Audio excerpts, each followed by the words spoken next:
Hello and welcome to KamenRider Blackman. If you are a total Power Ranger fan, then you have heard of CBR.com, which is a website that's full of shit in my honest opinion. Like, they usually make lists online of what they make like Power Ranger, Super Sentai, Kamen Rider lists online, but they're not like fan opinionated lists. They more or less go by media response. Like, they hear from. It's more of a media kind of made ranking listing website. But yeah, that's what CBR is. And today I'm going to, well, amuse myself with one of their lists that they've made called the top 10 most disliked Power Rangers in the franchise. Just to see if this is accurate or inaccurate. Who knows? Let's find out. So, blah blah blah, intro, long list. Number 10. Oh my god. This one, oh my god. Number 10 is Rocky, the second Mighty Morphin Red Ranger and the Blue Zeo Ranger. I don't understand I honest to God don't understand. What are people's issues with Rocky? I liked Rocky. I thought he was a good Ranger. He was a fine enough replacement for Jason. Plus he had moments where he stood out all on his own. Like the Pachinko episode aside, like one episode in season 3 where to beat the monster that was their teacher turned into a monster, Rocky himself decided to disengage himself from the Megazord to beat the monster himself. That was cool. And in Zeo, he at least had the balls enough to face King Mondo on his own in a Megazord fight. Mind you, it was a bit reckless, but still impressive. But yeah, Rocky's just not a bad character. I don't understand why people dislike Rocky, but let me read the CBR's reasoning as to why. As the Red Ranger replacement for Jason, Rocky had huge shoes to fill, joining the Mighty Morphin team due to lack of story, blah blah blah. Even the episode, even CBR say that he got better recognition as the Blue Ranger. But still, Rocky's awesome. Steve Cardenas deserves a lot more appreciation because I also think he's pretty cool. So next, number 9, Sam, the Omega Ranger. I'm not gonna front there. Actually, maybe I might. The Omega Ranger, okay, ideally, he would be a good character if they only didn't keep him as a ball of light and have actually did more with him. Like, I don't think the idea of the 06, like, I don't think the idea of the 6th Ranger being from the future and was originally a kid that the Rangers originally knew at first, that's not a bad idea in theory. Like, hell, yeah, sure, you could keep him in suit if you could pull it off. But Ball of Light, also, they didn't really do a lot with his character. They didn't even have, like, one episode where future Sam and, well, present Sam meet together. They could have at least done something like that. I don't know, like, maybe he could have been out of suit more. I don't know, that's just me. Personally, the idea of the Omega Ranger idea from SPD, not a bad idea in theory, if only they had done more to develop his character. And so next, number 8, Nick, the Red Mystic Ranger from Mystic Force.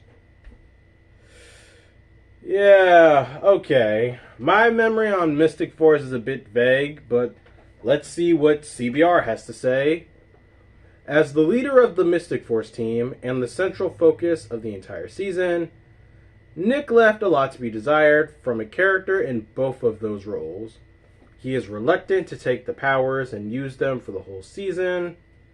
That part is not entirely true, because once he realized that, well, once he really snapped out of himself to realize that he does believe in magic and that is all real, he stepped up there. And a lot of this comes off as a little more harping towards Mystic Force than with the character. A little bit. It's just, from what it says on CBR, it's going more towards the season than the character for Nick. But for Nick, like I said, my memory on Mystic Force is a little vague. Maybe one day if I rewatch it and get a feel for it. And number 7, Mike, the Magma Defender. Okay. Here's my thing with Mike, the Magma Defender. I like that it's the Red Ranger's big brother who sacrificed himself in the beginning. Well, not so much sacrificed himself, but supposedly died in the beginning, then came back because the Magma Defender was possessing him.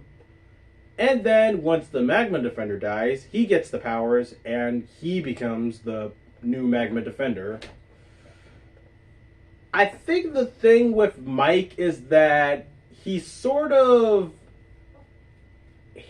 kind of like, I think with Mike from Mystic Force, they made him Tommy Light, whereas he only shows up when the Rangers only really need him. Like, we don't really see him talk to or connect with anyone else, like, outside of, like, fighting monsters together. But that's just how I see it. And I do know in Gingaman, Hyuga, the Sentai equivalent to Mike, was a bit different. Interacted with the team more, too. So next, number 6, Kimberly from the 2017 Power Rangers movie. This I'm actually kind of surprised on because I remember the 2017 Power Rangers movie. Well, and all I could say is she's a teenager. She is a real world life teenager. They're not all smiles and sunflowers. Okay, but here's what it says for her. Kimberly is an unredeemed cyberbully in 2017 Power Rangers. That's... Okay, let's see. Let's read into this. The reason she was in the initial detention that linked the Rangers was that she cyberbullied one of her friends and sent their photos around the school. She acts like the victim while aggressing the girl she cyberbullied in... Okay, yeah, I get that. However, once again, a teenager. Teenagers make mistakes and are impulsive as all hell. Pretty much that. Hell, I'm 23. I can remember what it was like being a teenager. Yeah, teenagers, they're not too bright. So, next. But she made up for it by being a superhero and isn't overall a bad person, so. Next, the top 5. Jaden from Samurai. Okay. Yeah, this is... I think the first couple of few were just duds to be considered hated, but this is kind of hitting the nail a bit more.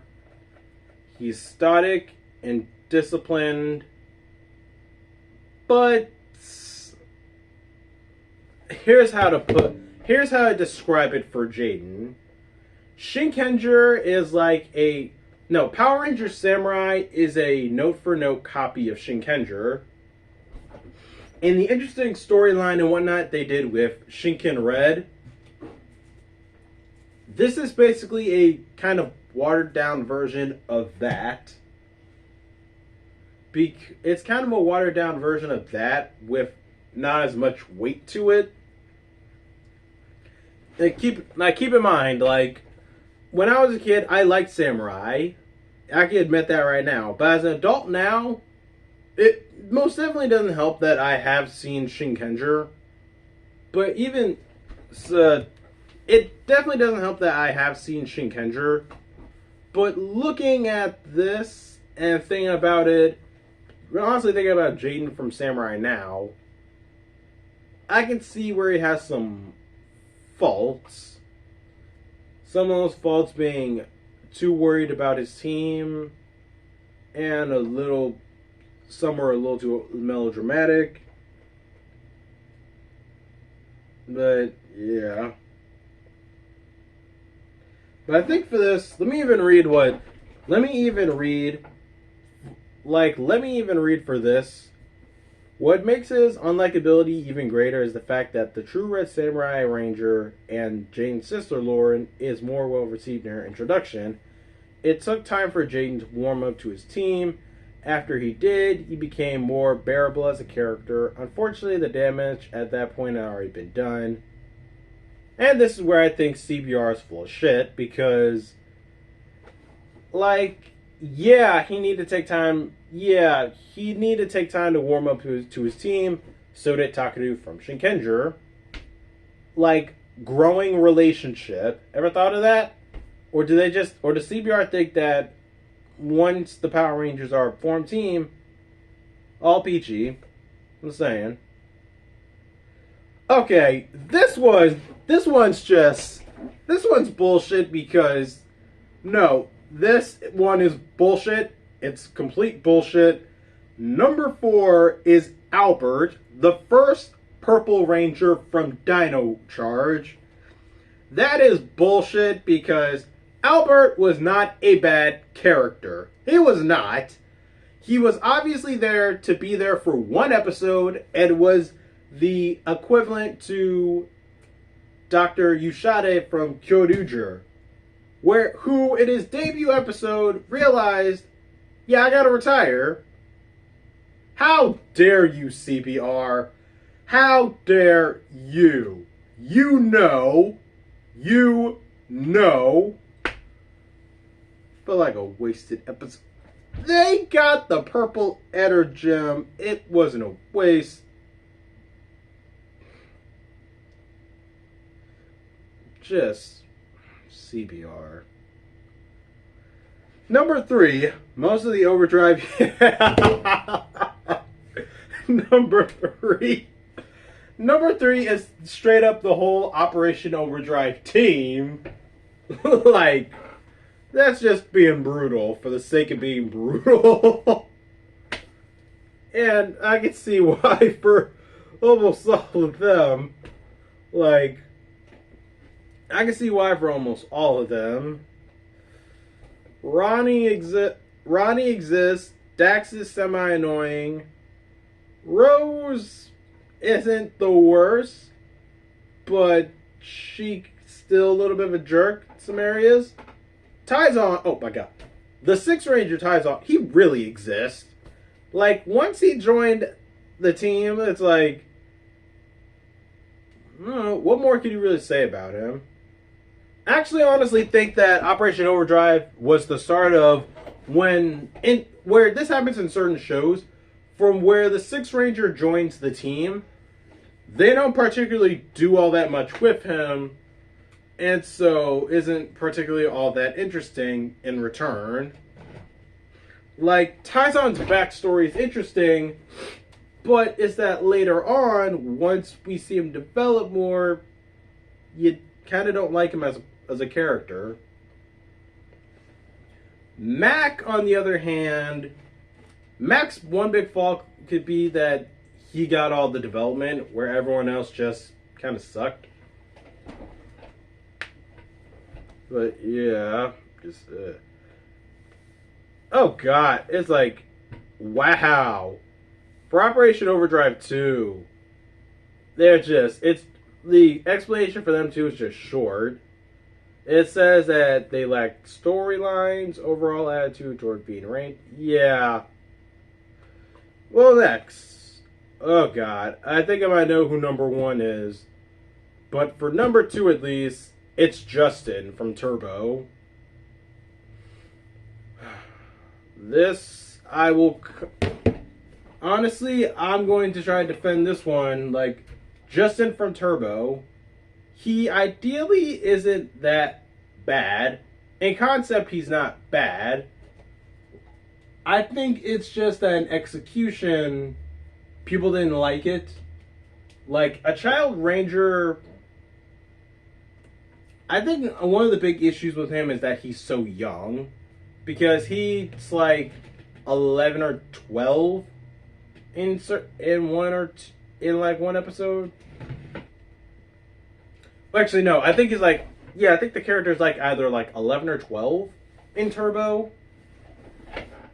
What if he was like I don't think the idea of Justin would be too bad if he was a bit older, say 13 or so. That way you see an actual preteen alongside the other Rangers who are either legitimate teenagers or on that cusp of adulthood. That wouldn't be too bad, or so I think. But Justin as a character, honestly, from watching Turbo myself, I can say that Justin is not the worst thing ever. Once again, Operation Overdrive, they're on this list. And I'm surprised they didn't switch it around. But I think what people's real issue with Justin is that he's just so young. And it's kind of a Gary Stu, but he really isn't. He's just super intelligent. But, yeah. So next, number 1. And as to no surprise, number 1 is Troy from Megaforce. Because why wouldn't it be? Honest to God, why wouldn't it be? Like, Troy is boring, emotionless, except for when he has a mission to say that there's one to be fulfilled. Yeah. Thought Troy alone is draining. Just draining. And I did not realize how kind of lacking Super Megaforce and Megaforce were until after the show was over. And I was thinking, what? Like, what? It was like, once you hit that season finale, you realize, what? Or at least it came to me when I was a bit younger. Looking back on now as I'm older, I'm like, what? Huh? This is how you choose to celebrate 20 years? How dare you? Go to your room. Go watch Gokaiger. Better yet, take a time machine and travel to the future and watch Zenkaiger. Then come back to the past. Right. Have some emotion, have some care. Or better, just go to Hasbro. Or better, just go to Hasbro much sooner, because I wouldn't mind. Imagine if Hasbro had gotten to Power Rangers sooner, and maybe Super Mega Force and whatnot wouldn't have been so terrible. Just, CBR, how dare you? How dare you? Your list is as emotionless as Troy. How dare you? But that's that's the entire list. CBR is full of it, in my opinion. But what do you guys think? And please let me know in the comments down below. Who is your least favorite Ranger ever? And with that said, thank you guys for watching. Please don't forget to like, subscribe, share this video. Tell your friends about KamenRider Blackman. And I'll see you guys next time. Peace.